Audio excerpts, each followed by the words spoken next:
Good morning. I'm Tyler Linton, South Central Service Cooperative Teacher Intern, and I'm joined by... Well, I'm Alix Tiegs, and while we have this cool green screen behind us, I think it'll be a little bit better if we actually get onto a nice professional set. Perfect.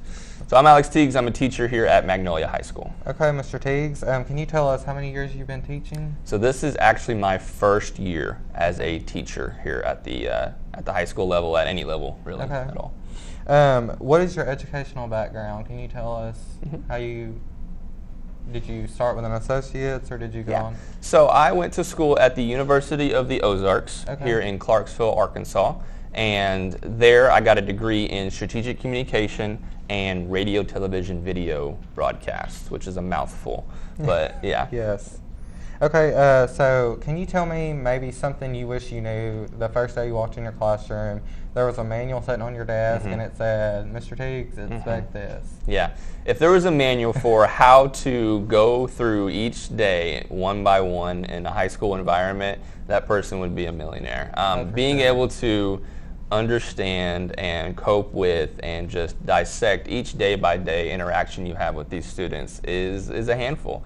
But it's something that I've had a little success with the help of my peers, with the help of the support I have at the South Central Co-op and my mentor teacher, and all of that kind of has been beneficial for me to help get through these. It takes a, as I say, it takes a village. It takes a village, whatever you want is, to say. Yeah. Okay, can you give some advice that maybe somebody who's watching this who's graduating, I don't know, soon and going to be in your shoes, whether it be elementary level or high school level? I think there's always something that teachers can all maybe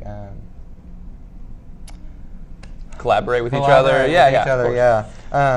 So what would be your advice? My advice to a new up-and-coming teacher would be to, as I mentioned, the day-by-day situations. Take these day by day. You can't have, as I've learned from myself because I tried, you can't have all 180 days planned out from day one.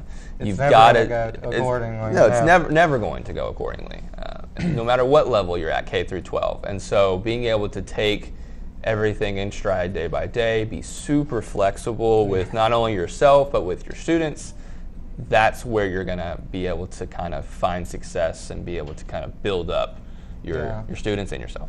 All right, so as a teacher, I know that you said this is your first year teaching, but what's been like a proudest moment where you said, man, this is why I'm in this profession and this is why I'm here? What's been your proudest?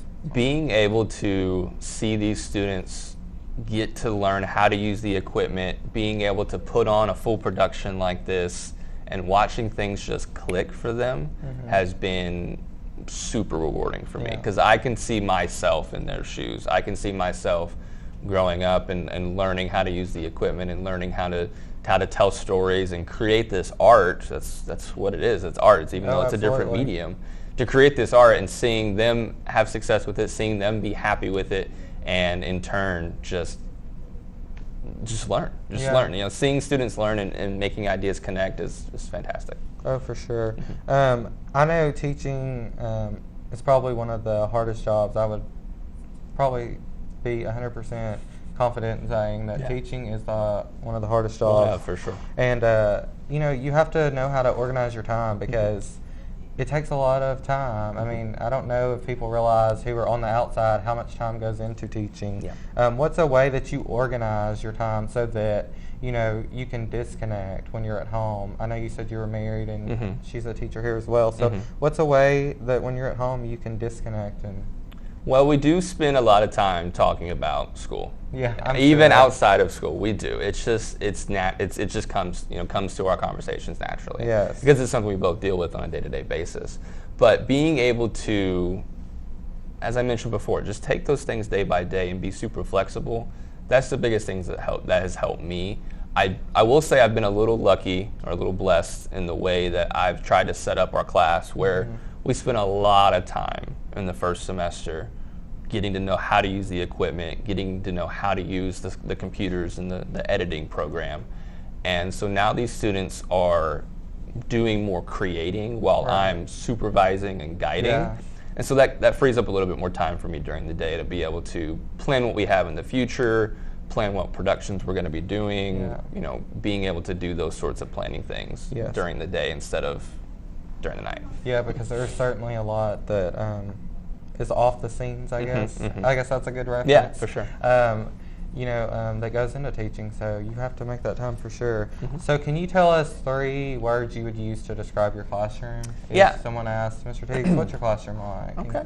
I would say one of them is definitely cozy. I think the environment I try to create in my classroom is a welcoming one.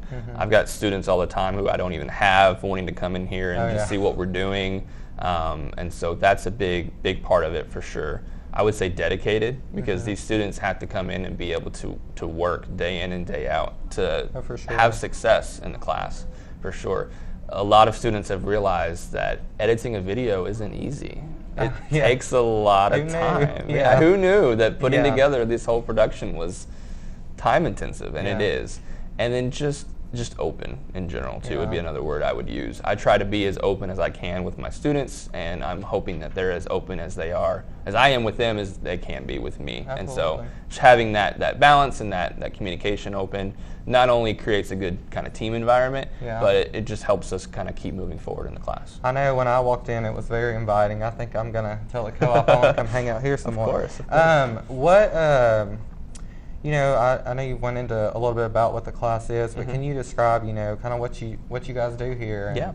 So it is a 3-level course. You'll start in the fundamentals of television production, and there you learn the very basics. You learn how to hold a camera, how to shoot with the camera, how to edit a video, and then we start to talk a little bit about storytelling. So it's a more news-focused course. And that's kind of where our main focus is. And then they can move into the intermediate and advanced levels of television production. And during those courses, they start to focus a little bit more on not necessarily quantity, but quality of the work. So they're focusing a lot more on those small, super tiny details that you may not even notice in a first watch through of a video, but really makes the complete piece. Well, I know listening to y'all talk about this and that here, I'm like, I'm lost. It's a whole new jargon. Like, a whole new wow. I think I was one of those that thought editing was not easy, but I mean, I've done a few editing projects, but nothing like what anybody can put some clips together and put a song in the background, and they've done editing. But really, there's definitely more steps. They're going the next level there. For sure. So thank you for having me today. Absolutely. And thanks to your students for editing this and taking the time to do this. And ta-ta for now, I guess. Yeah. Bye. Bye.